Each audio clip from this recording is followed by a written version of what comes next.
Hey, well, I'm with you. I'm super excited to be out of the office. We've kind of had to, in healthcare, we've been going to work every day since this thing started, and so the things that I miss are going out with Rhonda Sullivan and doing this kind of thing and tag teaming with her, and to get to do it again, I'm probably a little more excited than I should be to give a talk. So I'm really happy to be with you. And thank you for the introduction, and thank you for having me here. And what we're going to do today is, she is a beautiful introduction, and that's exactly what we're going to do. In the beginning, the way this is going to go is we're going to move fast. We're going to get to about slide 15, and then we're going to take a breath, and then we're going to get into the coaching. So a couple of you do coaching, and that's awesome. I got a graduate certification in executive coaching from Bellevue University. Some time back, it was part of their MBA program, and it's certainly benefited me and complemented the counseling graduate degree that I have. They sort of went together, and I sort of got into operations and found a happy way to use those skills I had acquired through education. And so I'll be sharing a lot of those with you today, and I'll be sharing with you a unique coaching model that was unique to the professor who was a PSYD out of UNL, Dr. Victor Harms. He's now retired. Lucky him, right? Out in Arizona somewhere, if I recall. But I'll be sharing that with you as well, and that comes straight from him, and he was part of putting together the Graduate School Alliance for Education and Coaching. And you can look that up online. There's a group of graduate schools that are a part of that. So we're going to move fast in the beginning, and it's going to be really like I'm going to sell. I'm going to do a little bit of Rhonda's job here. I'm going to sell you on coaching. I'm going to tell you why the need, and maybe answer some whys that you have some questions to, or you may already have the answers to them. If so, then good for you, because you always like hearing your own opinion back at you. So I'll convince you even more, maybe something like that. That was just the album you heard when you were coming in. I plug it because I think it's a really good band, Brian Blade. I'm a musician as well. I love music, and so I sort of carry that with me everywhere. What we're going to do is we're going to look quickly at some, so as far as the actual objectives, we're going to review some textbook team categories. And what that's about is just to show you what's going on in the complexity of what's going on in the work environment these days. And we'll talk about that. We're going to describe the need for organizations to embrace a culture of coaching. We're going to list attitudes necessary to develop an organization driven by coaching. We're going to demonstrate an understanding of the critical role of the meeting facilitator as a change agent. Because you have to have the right culture to pull off coaching in the workplace. It's a lot easier when you're a consultant, and I've done that.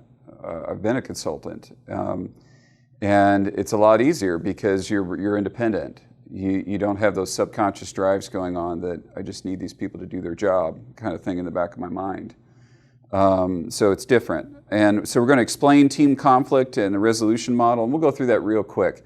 And that's just another thing to say, you got to have the right culture to coach in the workplace, or else it won't be received. It's too threatening.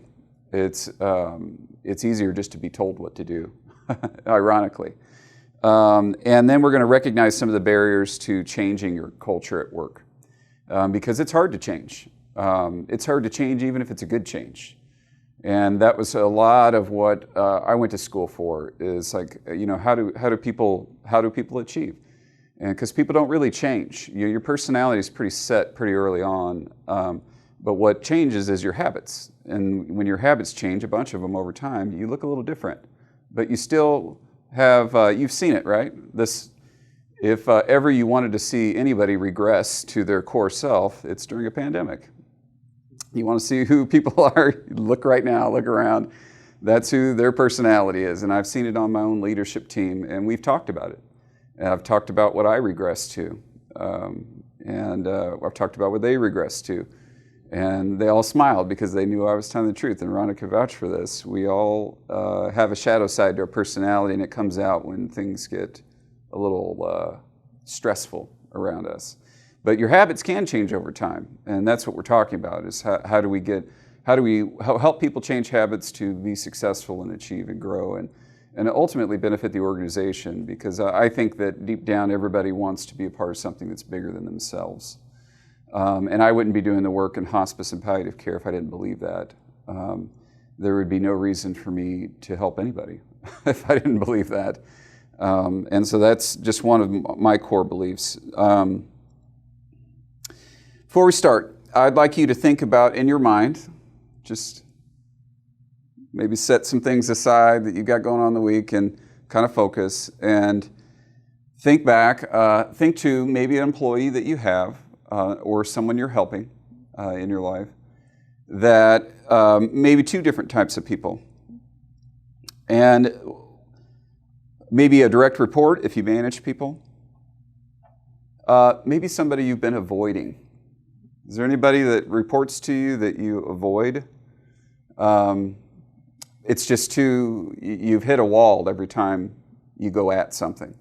You're like, we need this result. It's continually getting kicked down the road. Keeps getting kicked down the road. And for the life of me, I can't figure out how to motivate this person, or is it even my job to motivate them? But you've got what we're gonna call an unproductive pattern.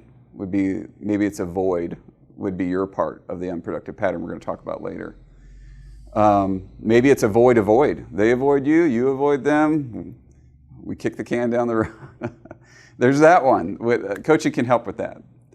Then there's the other one. Think about somebody on your team that's an extremely high performer. Maybe they're the top performer on your team. And your major concern for them is that they leave your organization because they could do whatever they wanted to do. How do you keep them engaged? How do you keep them motivated? There's a kind of a saying, I think Jordan Peterson puts this out there. He's a famous YouTuber at this point, but he's a psychologist. And he talks about you really want to be in an organization where you're not the smartest person in the room. You don't want to, but you want to be in like the top 20% or so.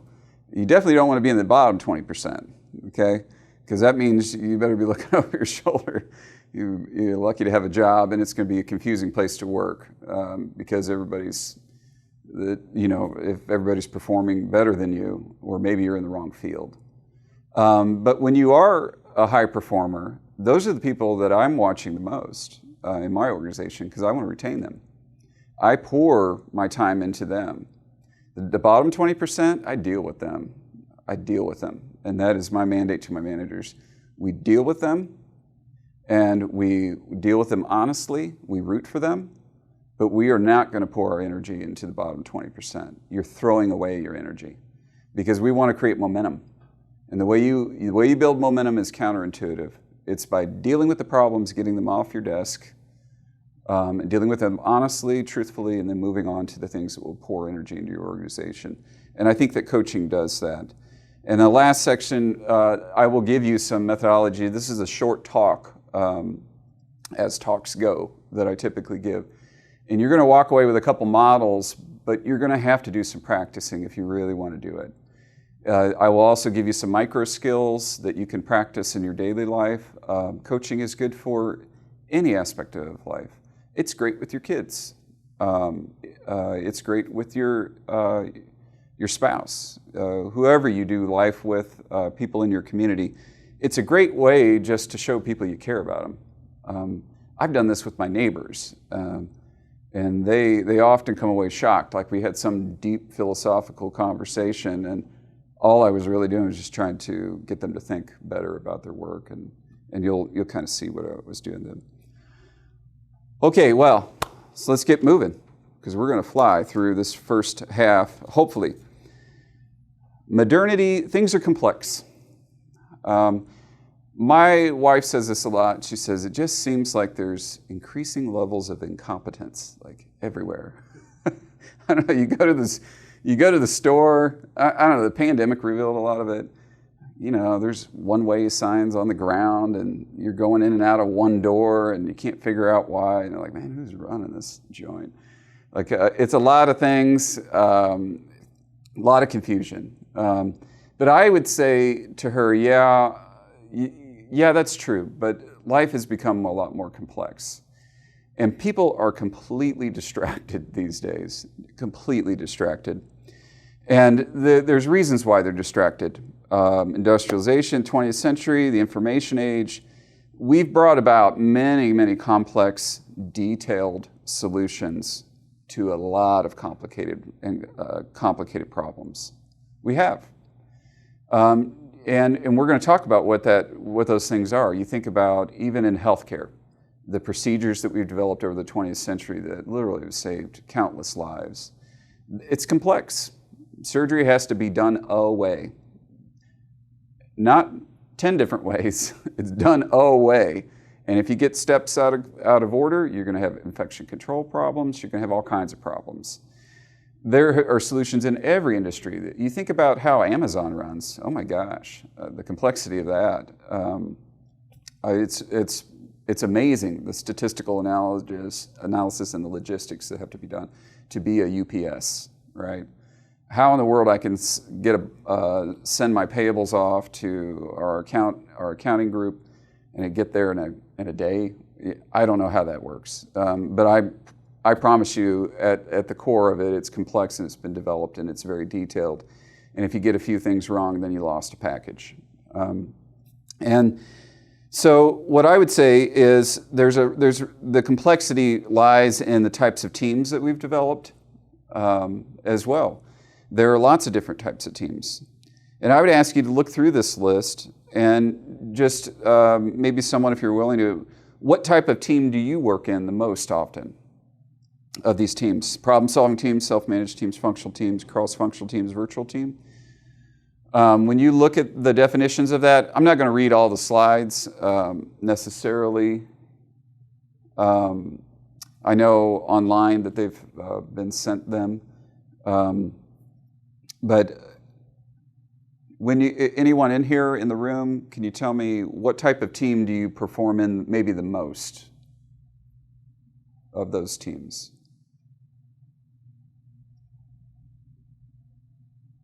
Right now, virtual. Yeah, right. Yeah. Yeah, right now virtual, as we learned when this all hit, it can be complex, but there are thankfully a lot of solutions that were already created that were ready to go. If there was ever a time to have a pandemic, now it's not a bad time, because there's a lot of complicated solutions, and sometimes the tech doesn't work right, and it's a mess, and you lose hours of labor because of that. I would say that my team performs in all but maybe one of those, even before all this, because our folks go out to where the patients live, and then they do their skilled visits with them, and they case manage that healthcare scene individually for them. So they're virtual, they're often the only one there, self-managed, and then we have problem-solving teams that meet once a month to present process improvement projects, and they break out into those teams. So they do all of those, and we've got to be able to shift into these different modes. So that's complex. We also have a complete information explosion. Yeah, I mean, you can grab your phone, right? Conversation's almost dead. They say conversation is dead at the dinner table because Google kills it, there's no debate. Google or Siri, who was that actor that played in the conversation dies with Google, but hey, I kind of like it. Maybe you get to talk about some real stuff. So I love technology.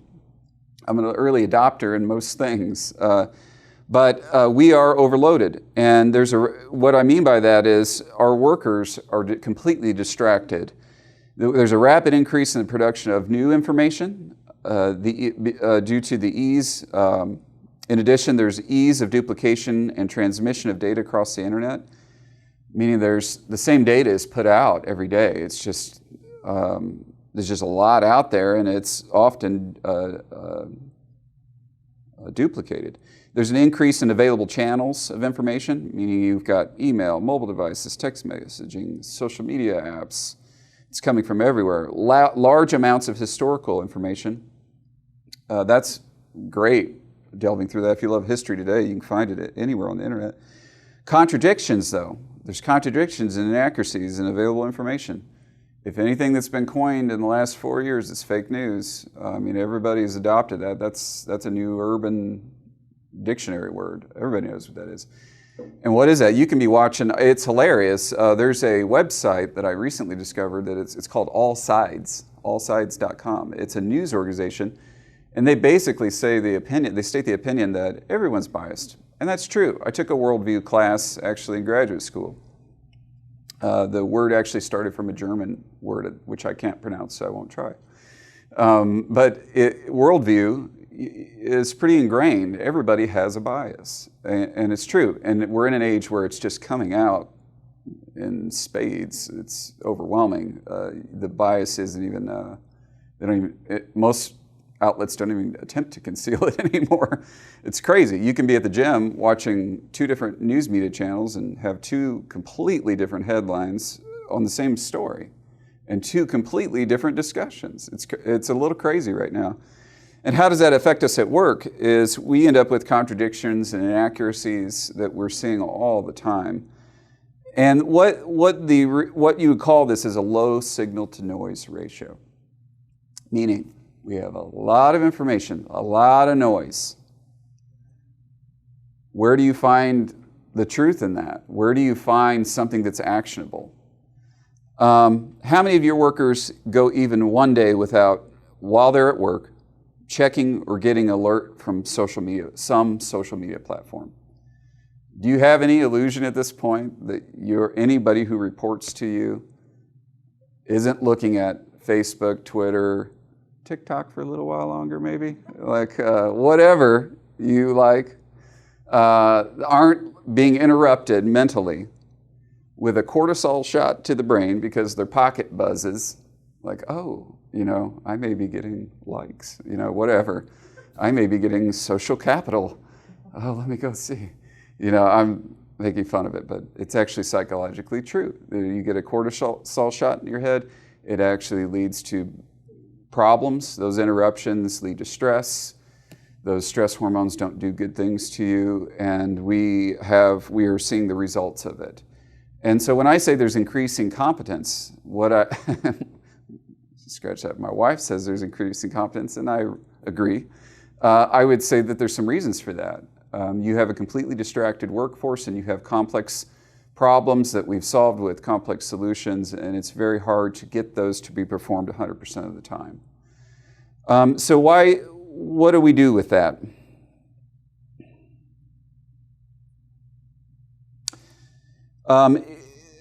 There's also there's another point on there, but I want to move through this. You can imagine there's $1 billion lost on this problem. Billions of dollars are lost on a distracted workforce. And I could detail that out, but you can look at some of the references at the end and kind of see that. You can look those up and see. If you want to see how much money we lose because we're interrupted constantly. And it used to be email. I remember in the 90s when email became real big. It was just that, but now it's just everything. Well, so what do you do with that? Well, there's a start to a solution, meaning that we developed these systems, right? We talked about it. We've got complex systems to address things.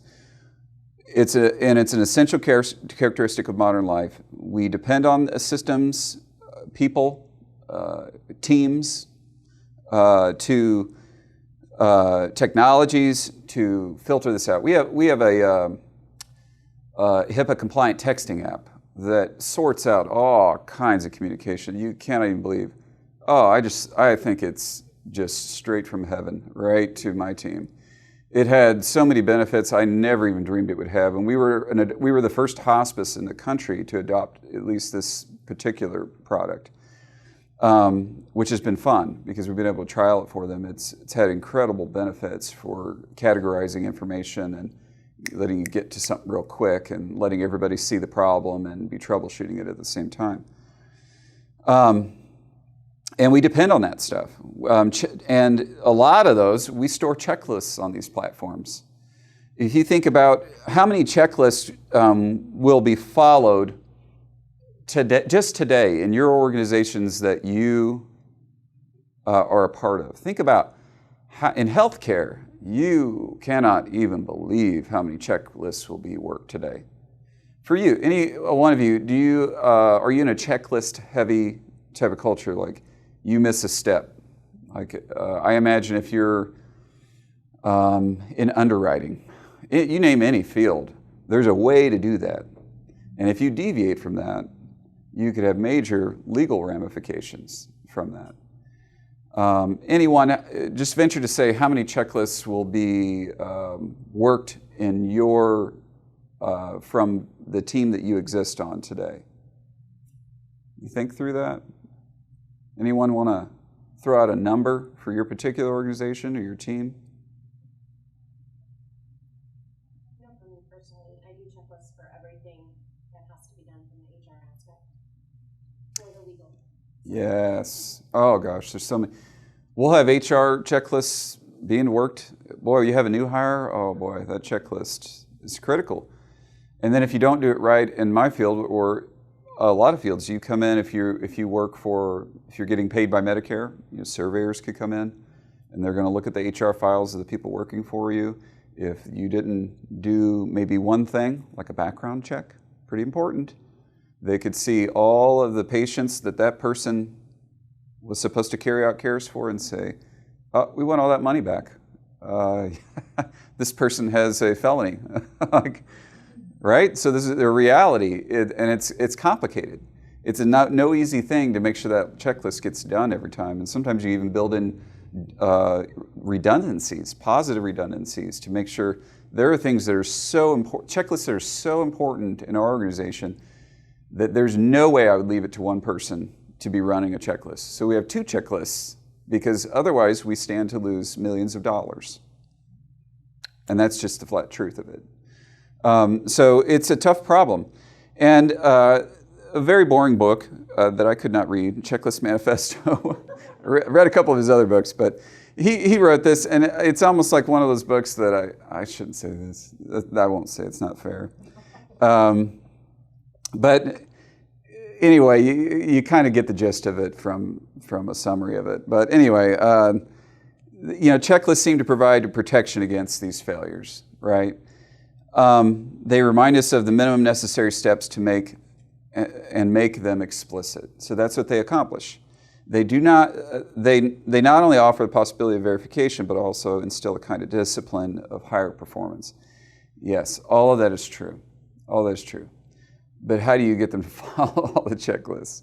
That's still the problem. So beyond checklists and rules, healthcare, we have all kinds of checklists, and we need an uncommon kind of buy-in.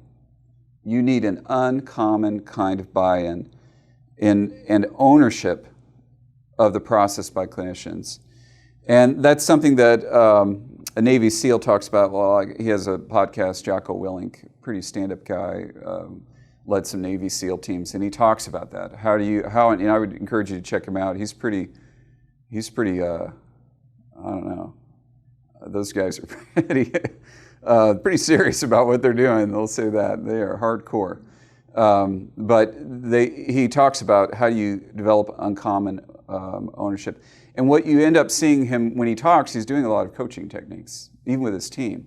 He would say he wants his people to be a part of developing the plan to go in and raid something somewhere in Afghanistan.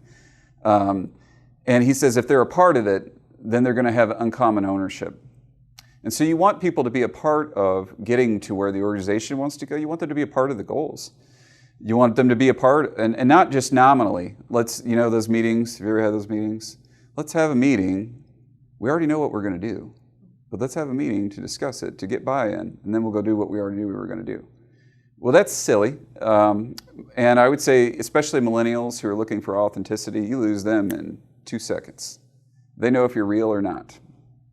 And authenticity is a big part of coaching. If you don't truly and genuinely root for the person that you're helping, trust me, they will sniff it out. They are fake news. We are fake news experts at this point. We know how to sniff out phonies pretty well, I would say. The general public does. And honestly, this talk is really made for people who are tired of Groundhog Day.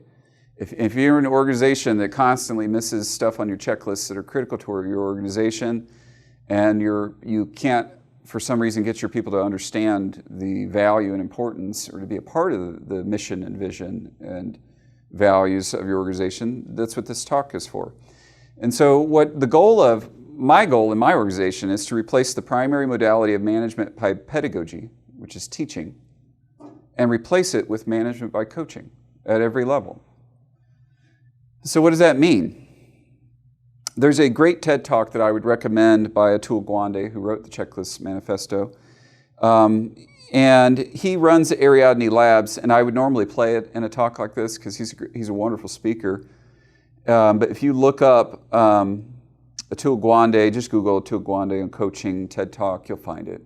And about minute 12, you'll hear minute 11, maybe start listening if you got 2 minutes, you can get it in.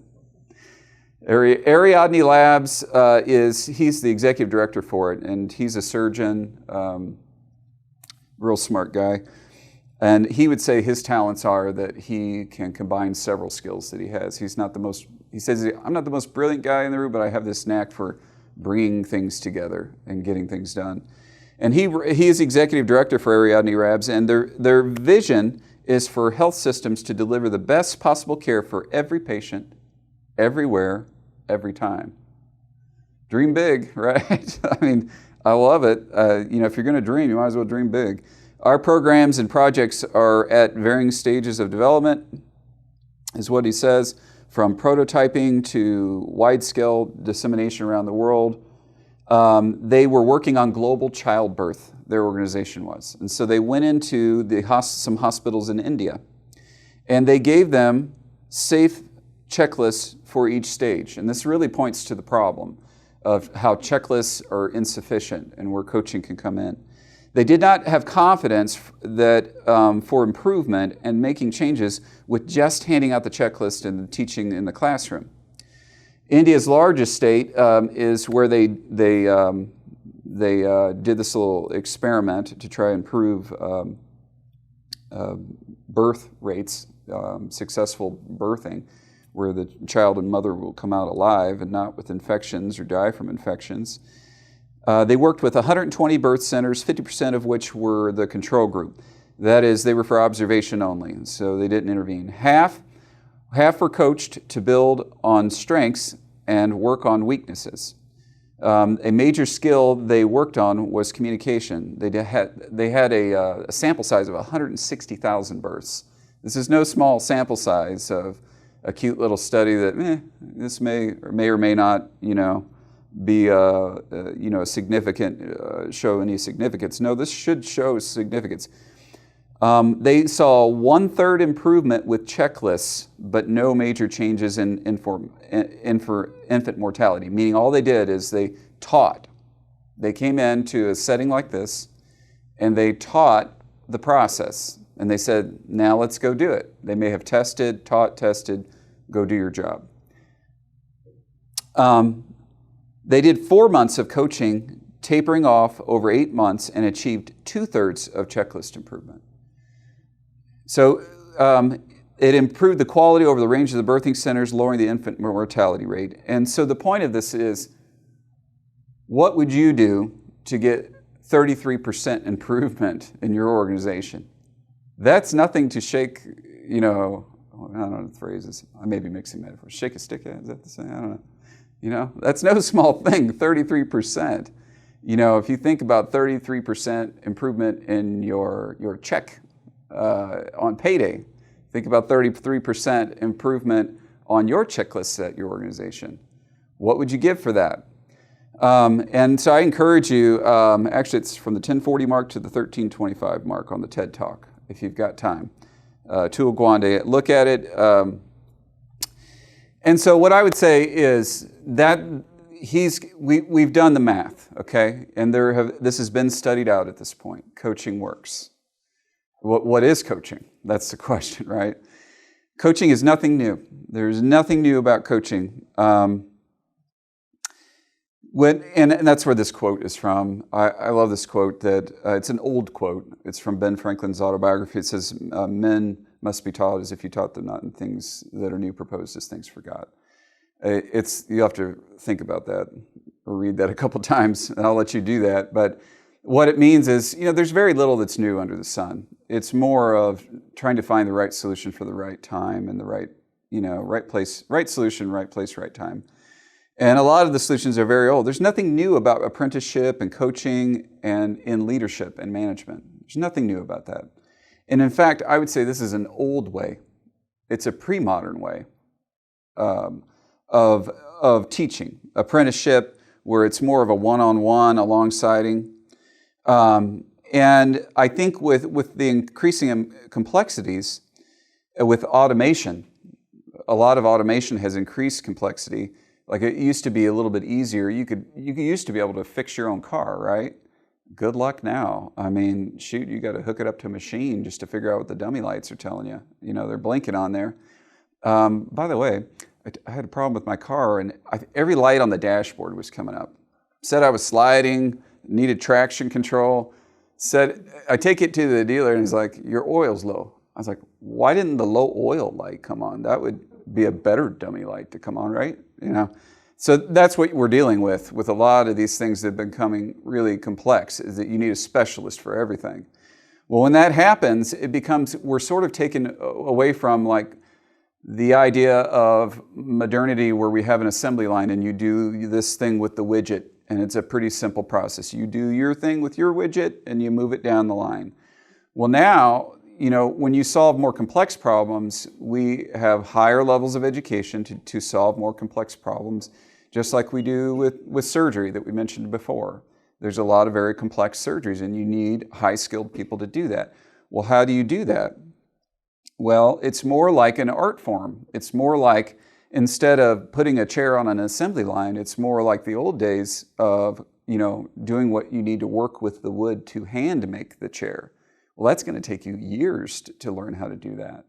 And then even when you do it, you're going to still be going back to that apprentice until you become the master. And that's an old way. It's an old way of learning music too. A lot of the professional, I played primarily jazz musician, and a lot of the professionals will tell you the better way than going to school to learn to do this would be find a professional and go spend time with them and do what they do and learn to do what they do. And you're actually going to learn. There are habits for playing. I went to school for music. Nobody told me these things. I learned them from pros who were playing and doing the thing. And it's kind of a thing where, maybe some of the people who are teaching weren't quite able to do it. Maybe they didn't know. And that's just the way art forms are. And I would say that when you have added complexity, it starts to become an art form, and you need someone to teach you. And so there's nothing new about this. It's really kind of old, and that's okay. I like old stuff.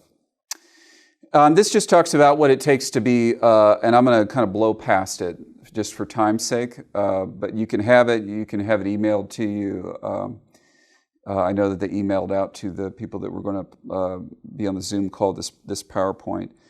But we have to have a culture where we have leaders who are confident enough.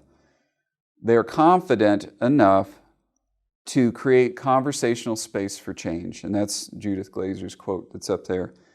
How do you create in your organization room for conversation about change? How do you create a safe place where people can be honest about the things that aren't going well? I went to a talk by the ex-Ford CEO that, Ford was one of the motor companies that didn't need the bailout back when things went crazy.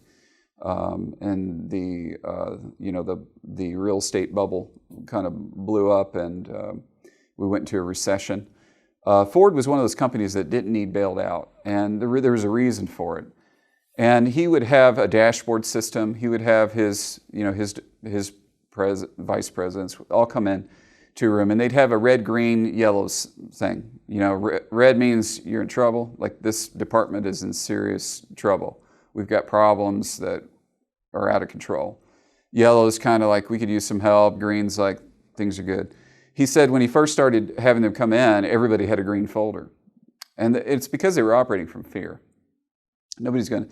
Then over time, he built trust with them. And this is from his words. He built trust with them. And then he started seeing, he saw one yellow folder come in. And everybody, he heard the rumblings. When you walk up on a conversation and you're the key leader on site, this conversation shifts, right?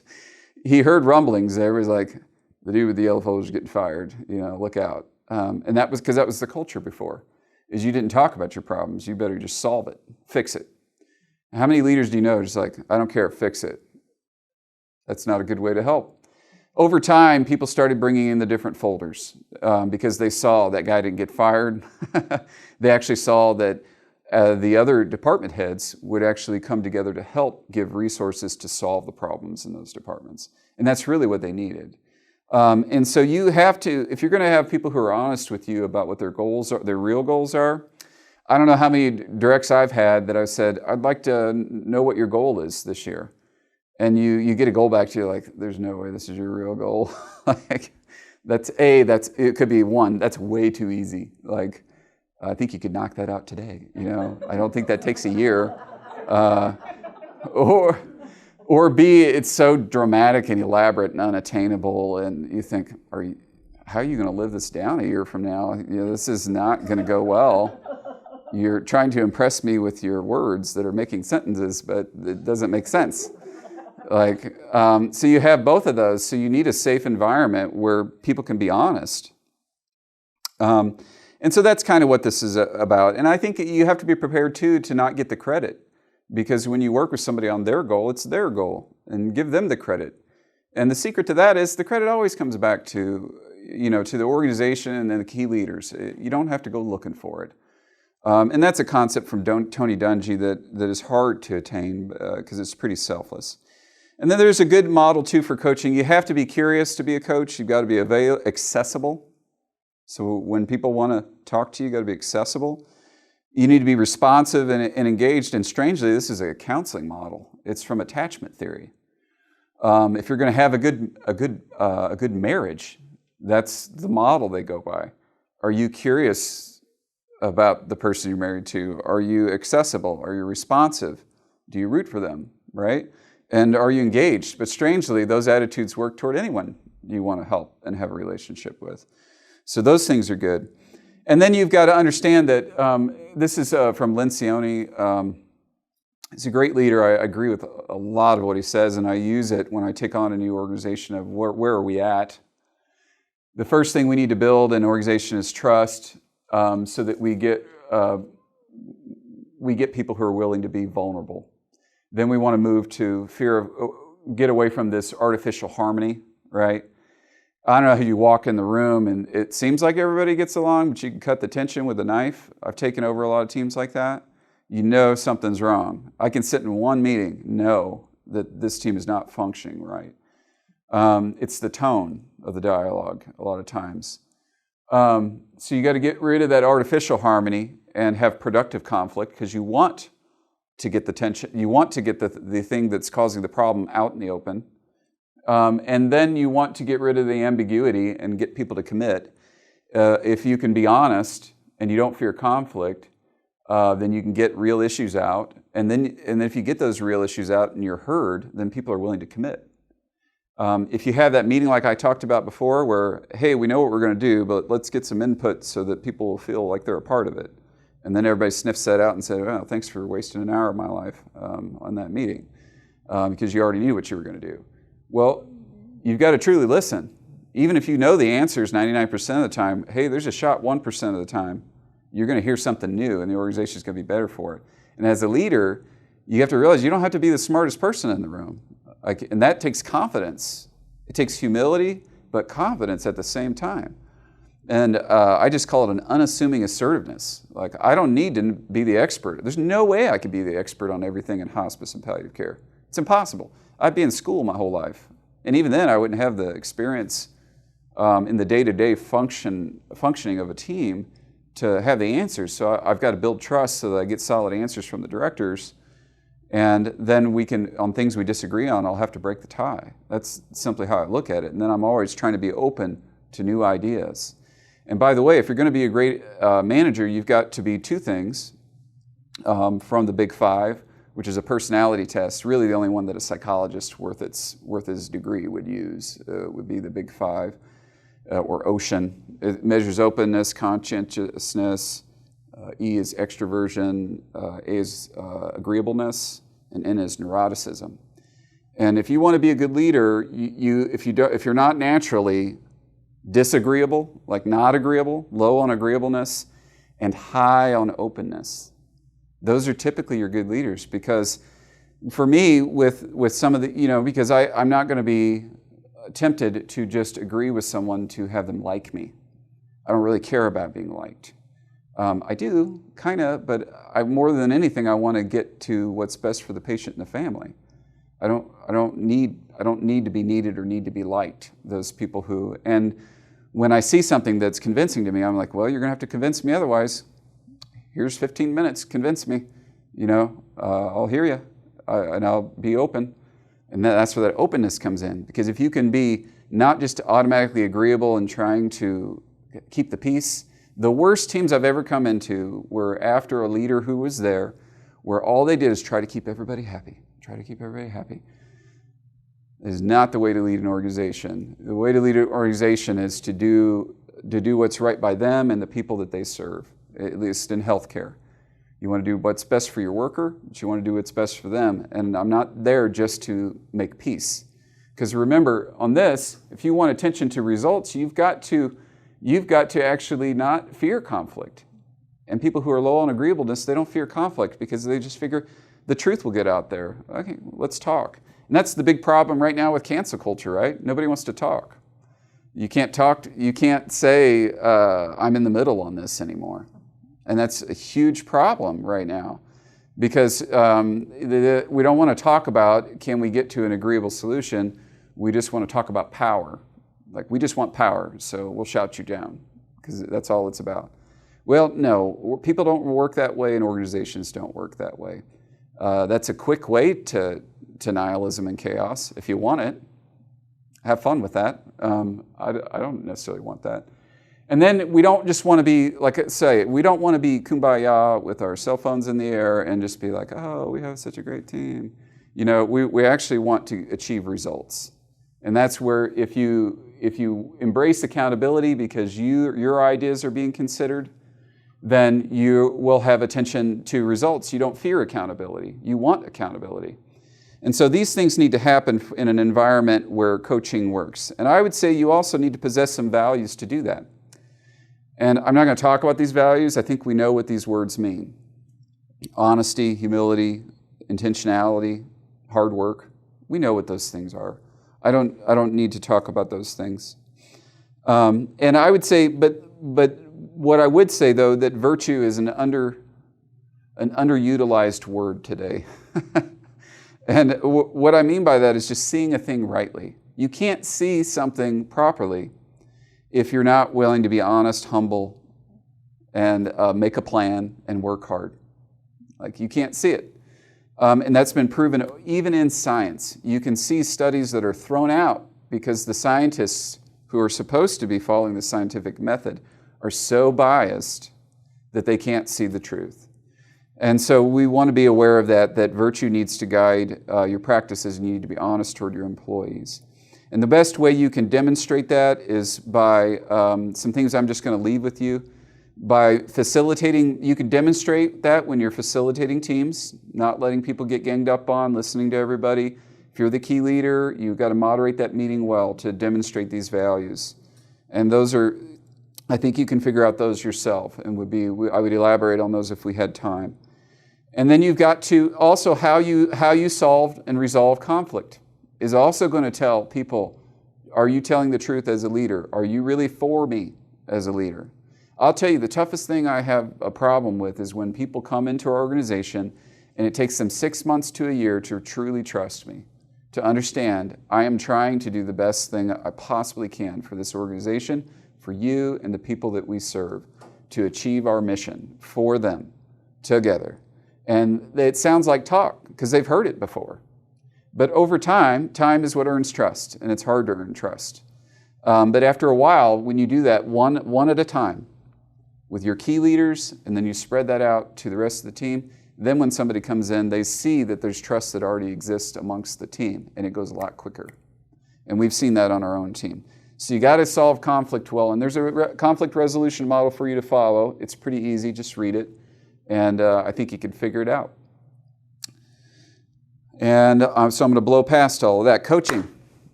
Let's talk about coaching. I'm moving fast, but what I know is that you can listen and process information way faster than I can talk. So that's what studies show. So I like to go fast.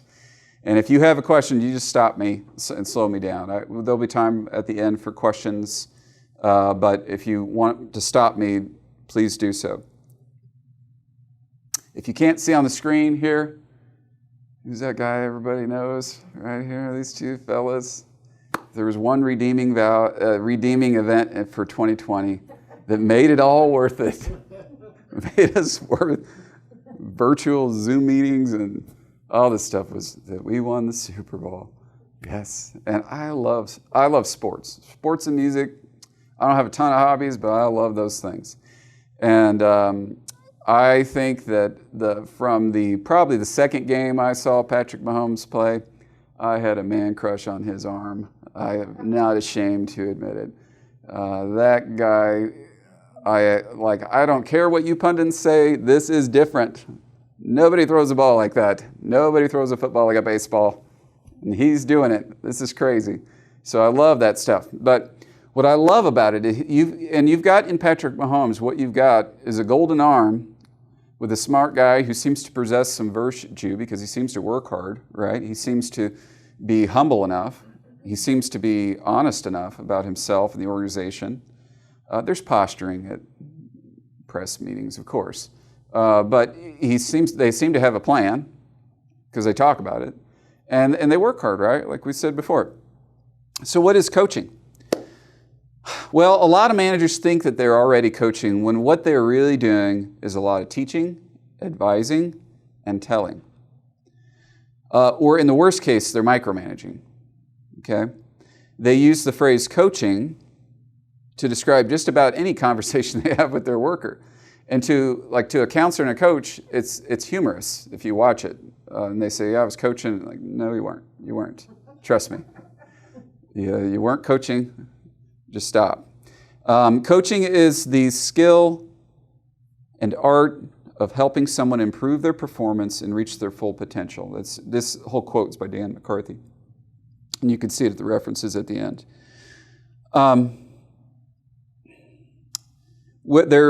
Andy Reid uses a trust test. This came from an article that I also cite. He uses a trust test with his quarterbacks. This is what this article said. He asks them, after certain plays during practice or games, what he saw from the defensive coverage. Reid said, Mahomes almost always breaks down the coverage exactly the way it unfolded. Okay, it's a quote from him. Not every quarterback can spit that out to you. Sounds like Andy Reid. The thing about Pat is he's blessed with a great vision and he sees everything out there. And so the way he approaches somebody who has a very complex job, but he may be, time will tell, the very best person doing his job that ever did a job. I think that was from the Michael Jordan documentary. He may be the best at his job that anybody on the planet has ever been at their job, which is winning basketball games. And so you've got an uber talented person, and I would say the higher coaching comes into play, less directive coaching comes more into play when you have higher skilled labor. The lower the skilled labor, it gets more directive, more like what some people think is coaching all the time, or just this is what you need to do. Okay, let me see you do it. Okay, but I would say you can even do non-directive coaching even with lower skilled labor, and it has and it can yield results. Let's look at Patrick just another moment while I take a drink and enjoy. Cheers. Thank you for the coffee. All right, let's move on. I'm getting distracted already. I'm looking forward to the season already. So directive versus non-directive coaching. We talked about what directive skills are not really the heartbeat of coaching. You could call it directive coaching, but it's more teaching. It's pedagogy, teaching, advising, giving feedback. What we're after is something very old. My wife teaches at a classical education school. It's like a private school in the Northland, and they follow the Socratic method of teaching, and it's a very old thing. This is right? Socrates, or if you watch Bill and Ted, Socrates, right? That's my era in the 90s, I think that was, maybe. But this is old. This is old as Western civilization, right? One of key philosophical minds that helped shape Western civilization, and what a lot of people in cancel culture are kicking back at. We don't like finding solution and being reasonable and discovering truth by asking questions. That's all out the window in some arenas today. But in the economy of management skills, non-directive coaching is gold. Okay? What we're after is for the non-directive coaching. This is both where you earn your money as a leader and where the largest and longest lasting impacts are made at the individual level. And you're going to have to trust me on this. I'm selling it to you pretty hard here, but I know a lot of people agree with me. That's just my words, but I believe it. They come from insights gained from non-directive coaching. What you're after, and counseling is akin to this. You know what? A lot of the neo-Freudians, what they're after is insight. We think we need insight. Maybe. I don't know. The behaviorists are kind of like, I don't know. But what we want for critical thinking skills is them to figure out some things, put some things together for themselves. So if you're after, you want to reproduce yourself, right? As a manager, the only way my stress level goes down is if I start reproducing myself, or at least a version of myself. It may be even a better version than myself, by helping people to see things for themselves and figure things out for themselves. You have to ask yourself, is this a problem-solving position? If it is, then you might try some non-directive coaching, because they're going to learn how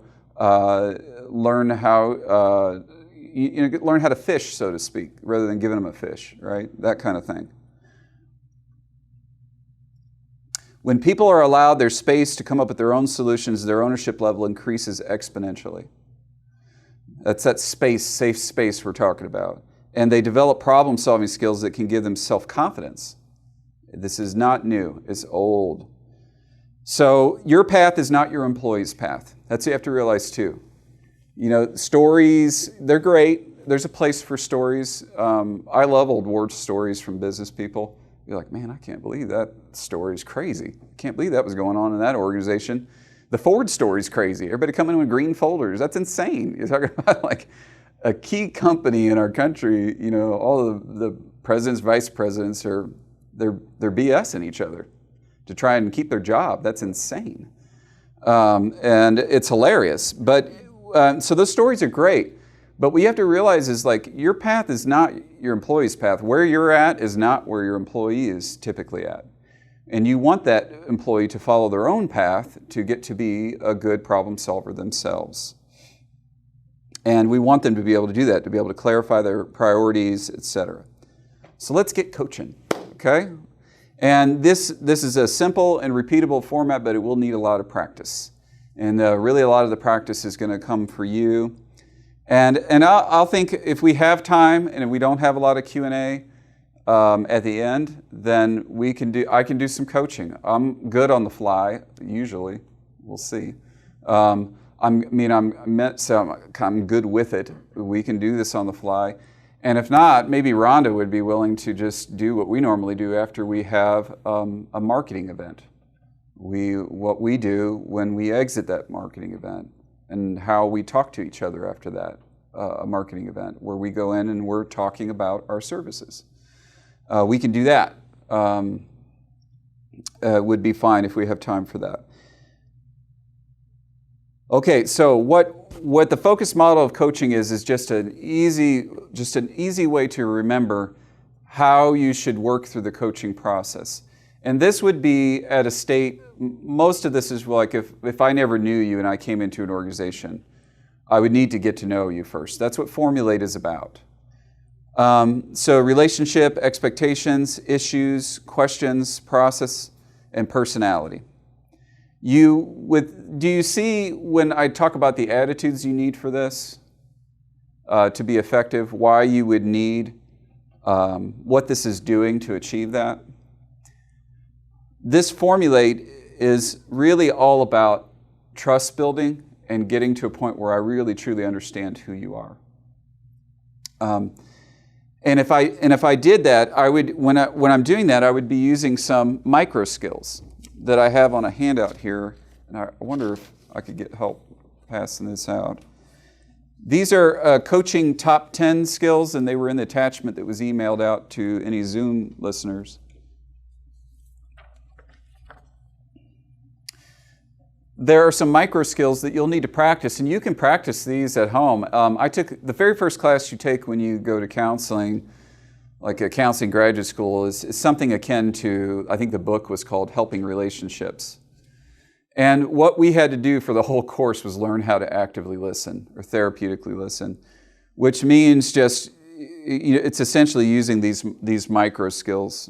Which, do you have any of those left over? Oh, yeah, I know Rhonda has this. Sorry, Rhonda. I was like, oh, I don't even have a soft copy. It's in an attachment on one of these slides, but I don't want to bog that down. Active listening. This is all about active listening. These micro skills. You need to be able to actively listen, and on this sheet, it'll tell you what active listening is. And essentially, it takes Carl Rogers' method and just takes out the feelings part of it. So what it is when you're talking to someone, you're spitting back to them what you think they're saying to try and clarify. You are, when things slow down, you're grabbing hooks from the conversation to be able to summarize with them what they said. And I would say, a good example of this, tell me your name again. Laura. Laura's been pretty interactive with me. Laura, your position on the chamber? I'm actually a volunteer. A volunteer? Okay. And what do you do for employment again? I'm an independent HR consultant. Okay. So with HR consultant, how long have you been doing that? About 3 years. And what do you love about HR consulting? I left the corporate arena to be able to help the small businesses that don't have the resources for the HR function to be able to still benefit from that function. Why in the world would you do something like that? It's more fulfilling for me. So you're looking for a more fulfilling job. Okay. And so what's important to you is that you have meaning, is what you're saying in your job. That meaning versus maybe some of the corporate hoops. I imagine there are a lot of tasking. Yeah. It's just marking off widgets. Yes. And that helps. So you felt like you were on an assembly line. Okay. It seems like you're on an assembly line, whereas when you go into the arena where you're dealing maybe one-on-one with somebody who needs this function done, you can help figure it out. And there's probably some reciprocation rather than that checklist is gone, right? Okay, I'm coaching. That's coaching. That's the formulate part of coaching. What matters to you? What gets you up out of bed? Every year with our team, I know Rhonda this, every now and then I'll ask them, when you don't want to come to work, because trust me, there are days I don't want to come to work, why do you get up out of bed? Why are you coming here? And if you don't know that, you probably need to find another job.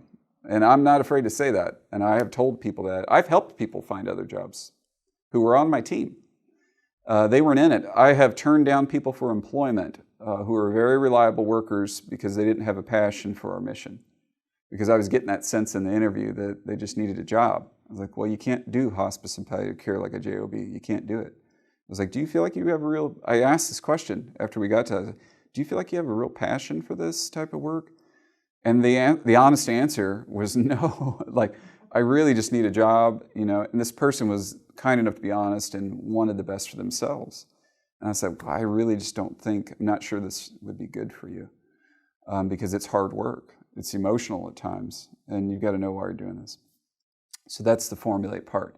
What I was doing there is I was just clarifying by rephrasing back to her what she's saying to me. And I'm looking for an aha moment too. Like I saw in your eyes I was getting it.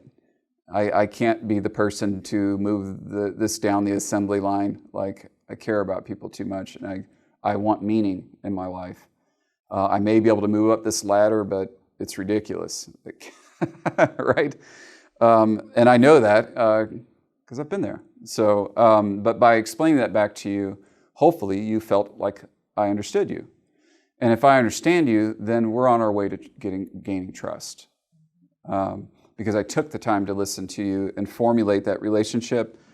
And a little bit of her expectations too. I would say that, what does she want out of her job? Well, she wants to work one-on-one with people pretty much, and see the success happen in front of her. And then I would use open and closed-ended questions for that, which you saw that. And you can use your reference sheet to see this. And then we have organize. And this is about values and goals. And so where I would go from here, you find keep playing this game with me? That's fine. Okay. So we got at some of your values. We sort of started getting into organize.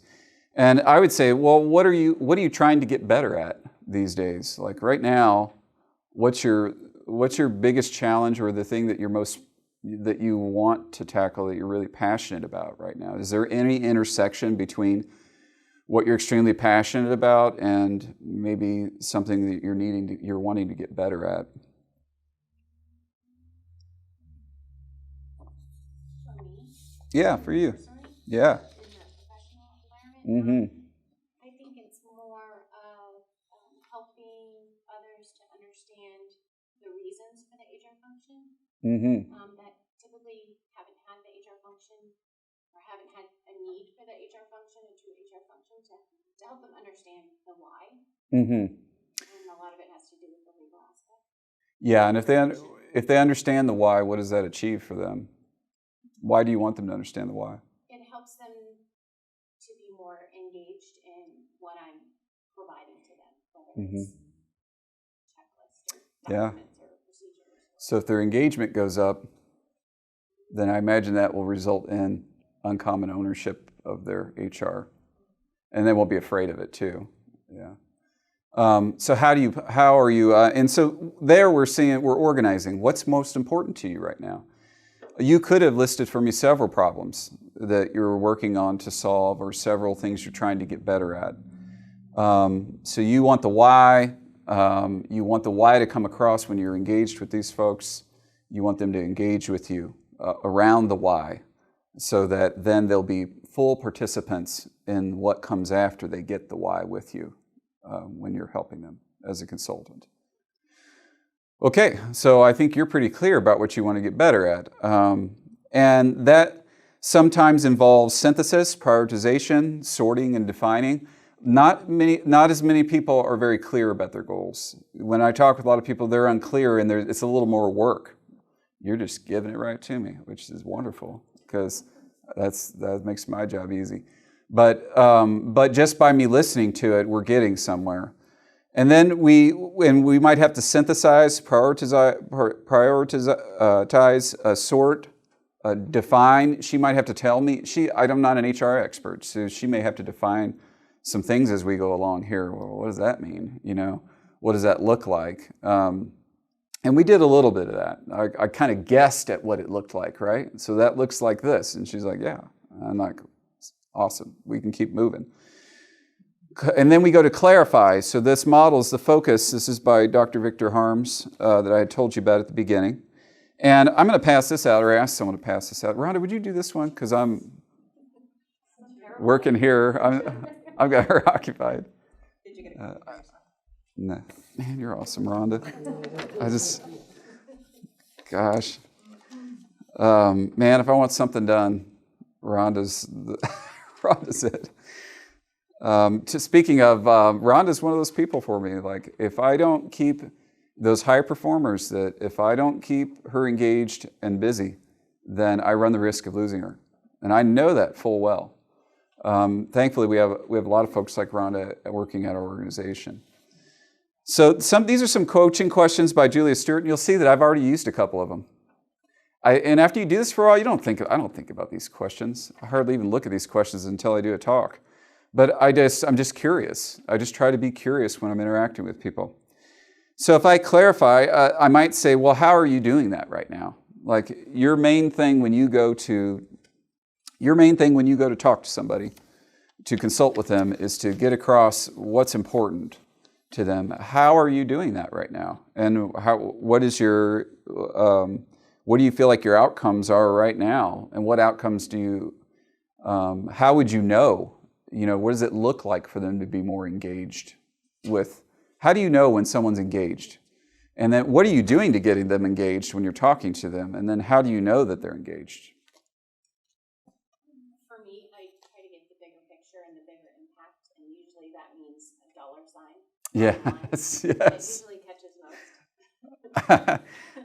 I would say that's hilarious, because that's when you would have my attention as an operator, because you're going into an operator who's operators or owners. I imagine you deal with a lot of owners for small business. They're spinning plates, aren't they? They're great plate spinners, and it's a little hard to rope them. It's almost like you're at a rodeo with them. Like, okay, be here with me. We need some Zen Buddhism going on here to get you right in the moment, because they're elsewhere in their mind, and you can see it, right? So when you throw a dollar sign, you have learned that's going to do it. So are you getting good results with that? Or how are you wanting to get better? Is it that you want to get there faster, or do you feel like you've figured it out, or do you just need to do it more consistently? Do you lead with the number? How is that going for you? Usually when I translate the purpose of what we're trying to accomplish into the dollar sign, it usually opens up that conversation as to why we're doing this and the reason and what we're trying to protect. But then at the end of the day, it's their company, and if they choose not to, I don't always see the results of that. Yeah. So what about that? How would you know if you're doing better? Like, how are you going to know if you're going to achieve, like, you want to increase that engagement? How do you know when you've accomplished that? I mean, how are you going to know you got better at it, right? You're saying you want to get better. How do you know? I think that's still unknown. Yeah. I don't know how to define that. Yeah. Their engagement. You can obviously tell it if they carry it out. Like if you get an update. I don't know if you circle back around sometime when you're consulting. Once again, our ongoing engagement. So it's an ongoing process. Okay. So you come in and audit at times? I or into audits or procedures or help them with individual situations and complaints, things like that. Okay, so when you come back in and you audit, you know if they've actually engaged and done what you've advised, right? Yeah, absolutely. Okay. So that would be a tangible way to know that they're doing what you're saying sooner in the consulting process than later.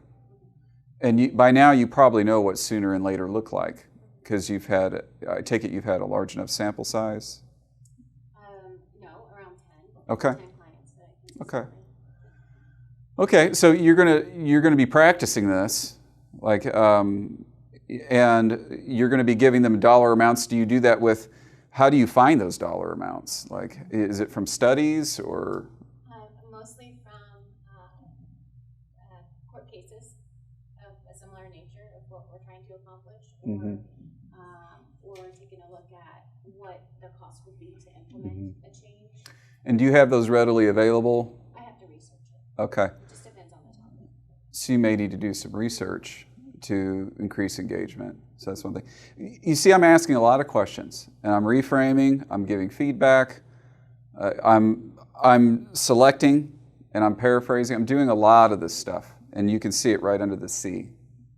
Okay, now where I would go with that is, this is a progression, and Dr. Harms says this, if you do it right, it's pretty much, there's some going back and forth between these phases, but it's, nonetheless, it's going to, are we okay with time? I feel like this is pretty interactive, so we're sort of, okay. Well, we've made it we're into the Q&A time, because we've passed my hour. I'm going to finish this focus model, and then we can decide what we're going to do, because really this is what I wanted to get across to you, is this real simple format to start coaching.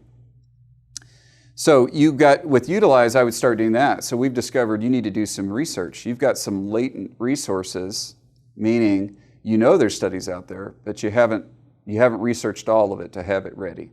So we would talk about that.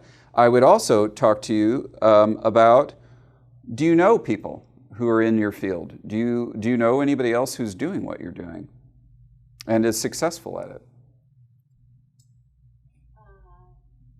No. Okay. Do you know of groups that you can become a part of? Okay. So that sounds like maybe something you might entertain as a goal, is joining a group of... Yep. There's the Kansas City chapters and national chapters. Perfect. So you can see already by using this model, we've come up with a couple of potential goals. I would have, I'm terrible with names. I'm Mike. Laura. Gosh, my mind just goes all over the place. Laura. So the way Laura we're getting to a couple of goals already, and this took no time. And then the S in focus has to do with sequencing. So we're at the point of now she's named some things, and I could probably get some more out if we stayed with this. I could get some more things that she could be doing. But right now, I would say, well, what do you think is more important right now that you look up? It sounds like the money thing is real important to have these studies. Sounds pretty important, but maybe you could do them at the same time. You could also look to join a Kansas City chapter and start finding who's having success and see if you can build a relationship with them to see how they're doing it. That's another latent resource. And so we would go that route. There's a logical progression to this, you can see. And I hope that with the list of questions, with the coaching top 10 skills, that you now have in your hands really all you need to do to be a good helper as far as in the workplace. That model alone, if you practice it, you can do it at home, you can do it with your kids. It's a great way to learn to ask questions of your kids rather than just talking at them all the time.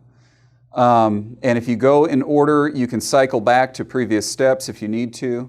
Like she may point out a value that she has that it really isn't in line with where she's headed, and I'll have to circle back to be like, it sounds like this is way more important to you than that. Like she may say, hey, I'm about ready to go under. That's not true of Laura. She's probably very successful. But if she said that at some point, I would say, well, it seems like we got a bigger problem here, like cash flow, okay? So how can we look at that? And we would have to reframe that and resort through those values and then take another run at a different goal. So you can circle back through that. Okay. And I'm going to leave with this. There's a model. I'm going to show you a model in here, and then I'm going to circle back. You'll have to fight resistance to change. So just know that it's hard to integrate this into the way you talk to people. You're going to have to be, if you take this on, you're going to have to take it on like a dog with a bone and just not let go of it and just say, I'm going to try this for a month. Honestly, habits take 3 to 5 years. They say, there's a saying about if you do something a certain amount of times, I studied change theory. Really if you're going to do this, you got to commit to it, and you're going to be reminding yourself that you need to do this for 3 to 5 years until it's natural. That's the sad news. But you have to realize too, the focus of change is the system. You want the system of HR, for example, to be changed in that organization. But the agent of change is always at the individual. And that's Western culture for you. And that's why the Socratic method works. That's Western culture, is that we think that, and it's been successful, that change starts with the individual. Malcolm Muggeridge, a famous writer from the early part of the 20th century, was peers with C.S. Lewis, etc. There was an op-ed in the paper, and he said, "What's wrong with culture today?" It was like and they would invite you to write in about it. And he wrote back a 2-word response: I am. We're all in a system, and change starts with the individual. And I think that's a great place to start with any organization. There's a model in here that you can look at, and you can get the book by Mary Beth O'Neill. And it talks about how to find things to focus on with your managers. So if you want to work with your managers, there are business goals that you can work on. So I've given you a list of things that you could look at. I've given you interpersonal behaviors that you can work on with the managers. So you might see shortcomings, or they might identify their own shortcomings when you try to get to know them through the focus model. And then you can work on interpersonal behaviors you might need to work on as well. And you can, so there are issues here you can be looking for when you're talking to your employees. And then team interactions as well. And then you can look at this model where it shows, come back to this model where it shows how those work. The business results come from team interactions and leader interpersonal behaviors. And when you work on those, you're going to get business results. And those can be broken down like I showed you in the following slides. Business results, leader interpersonal behaviors, team interactions are all listed there. And then I would say this one I'd like to end on. These are unproductive patterns you can find yourself in when coaching. So this is the warning sign. I'm doing something good, coaching here. It is letting you know what to expect. If you know the bumps in the road, then that's your obligation as a good coach to say, look out for this. Look out for this hazard. These are the hazards when you're managing people. You can get into these unproductive patterns. Overfunction, underfunction. How many times have you gone to, the temptation in consulting is to do the thing for them. Can't do the thing for them. You want them to do it when you're interacting with them. But that may be very well in the back of that owner's mind. What they really want is you to come in and do the work and fix it. Just fix it. Well, we don't do that as coaches. We want them to be problem solvers themselves. The other one is push, resist. I suggest, you ask me a question, I suggest, or I say, well, this person's done it this way, or who do you know is being successful? And then they tell you, and then I don't want to do that. I've tried that. That can go on. You don't want that. Avoid. That's what we were talking about to start with, right? I avoid you, you avoid me, we have no problems. Good. We also achieve 0 business results. And attack, defend is one that you got to avoid. That's where coaching is great, because I'm asking questions. And if it gets to a progressive discipline problem, then I'm going to present it as a progressive discipline problem. If you can't get out of these team interactions, then you kind of blow it up by saying, I think we're in avoid. I don't want to talk to you and you don't want to talk to me. We need to get out of that pattern. Or we're in pursue distance, or we're in attack, counterattack. I feel like you're always attacking me. It seems like it. In this meeting, you said that, and you said that. So what is that about? Why are we doing it? Propose, deflect. That's another one you want to avoid. What we want is we want propose, and then we want some interaction with that. We want a conversation. So we want a proposition, and then we want interaction, and then we want goal setting, and then we're trying to act on things. And that's it, guys. I know you indulged me a little bit, and this is my first time shortening it so much, but I think we were able to get the point across a little more effectively by going this route. And hopefully you'll come away with more tools that you can do some reading on your own and figure out. I think that Mary Beth O'Neill book is very practical. Coaching with Backbone and Heart, it's a very practical book. The other coaching book in there is more theoretical. It would make sense to probably people who have more of a counseling background. That's it. I think we still have a few minutes for Q&A if it was a half an hour after the talk. Okay.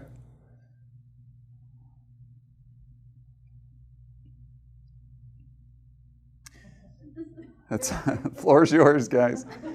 I'm pretty much an open book. I'm willing to. If you think about your worst employee, there might be a question there. Or your toughest employee to work with. Maybe there's a situation I can maybe help with using some of these. Anything really, you can ask me anything. We don't need to use their names. I have a question, I guess. It's really more about your personal style in that when the example you gave before was very, non-emotional and just kind of asking and answering questions. When you get into a situation with your job and your employees, does it get more emotional than that? And how do you pull yourself back to where you're not falling into some of those behavior patterns that aren't necessarily positive, and get them to learn? Is the person, do you think they're honestly expressing emotions, or are they manipulative, or maybe some of both? The person maybe you're thinking of, or situations you're thinking of? I'm just thinking of my own leadership style. Yeah. Working through problems, whether it be with staff and or volunteers, you're just so invested in organization. Yeah. How do you pull yourself back and look at it objectively without? Yeah. That's a great question. I will say through, when we talk about that big five, we have kind of openness, conscientiousness, extroversion, agreeableness.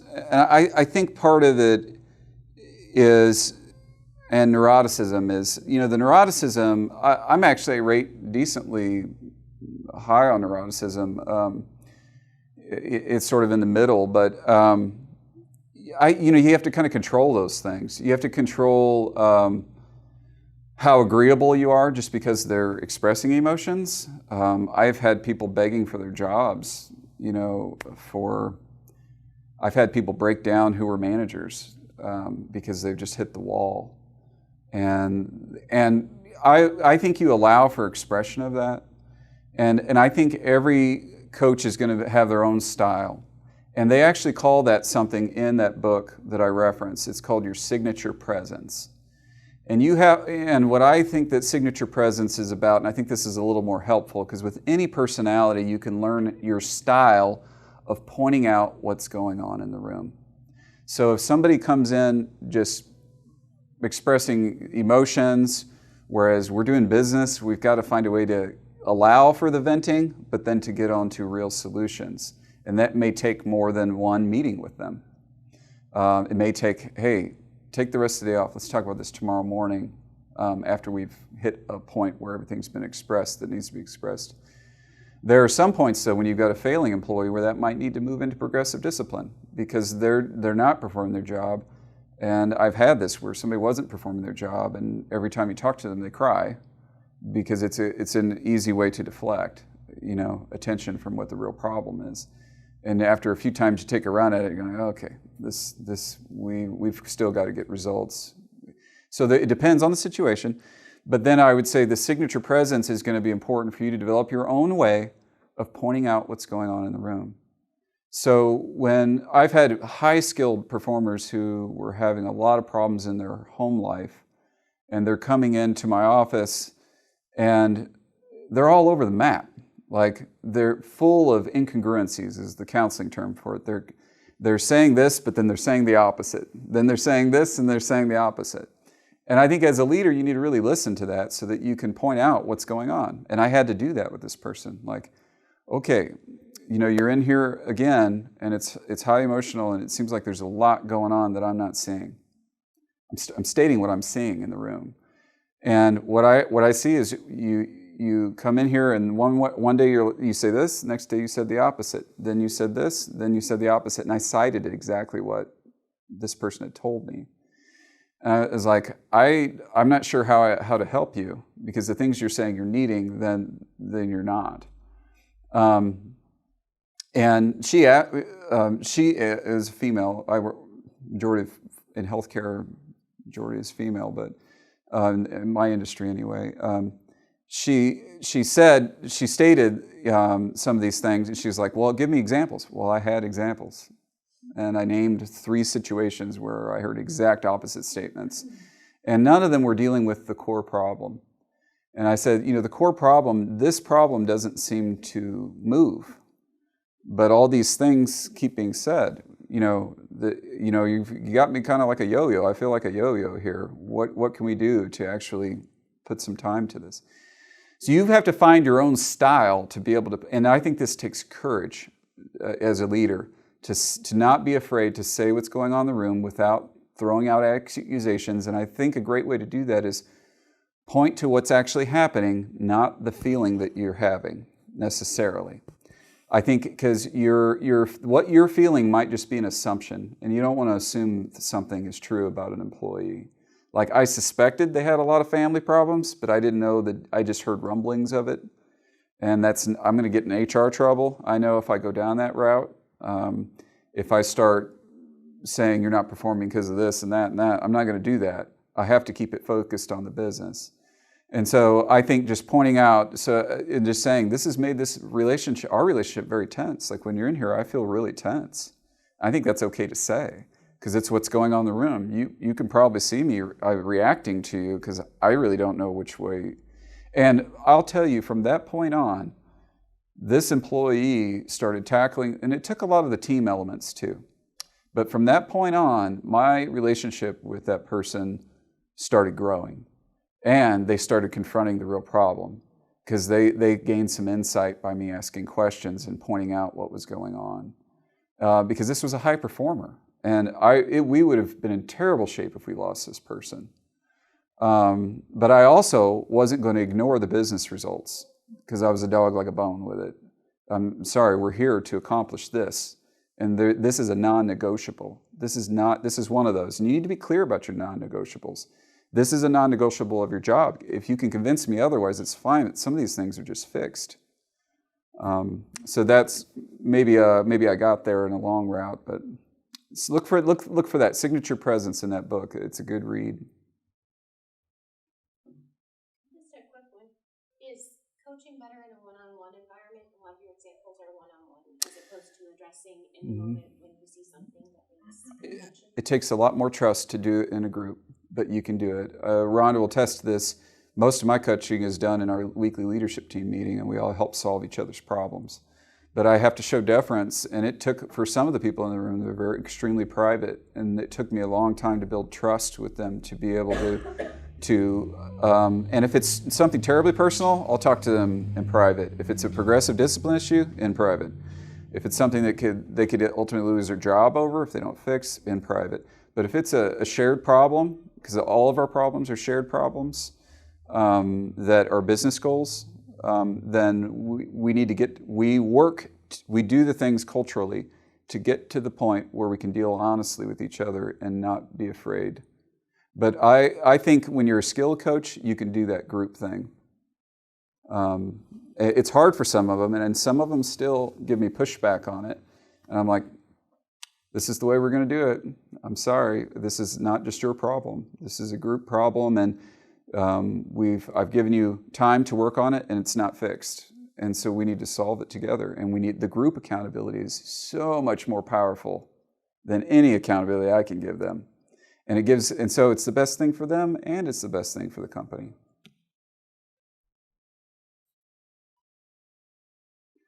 Okay, you guys have been really nice with the time limits, and I appreciate it. Thank you for your time and attention, and I hope you like what you heard and you get to try some of this. I hope it's helpful to you.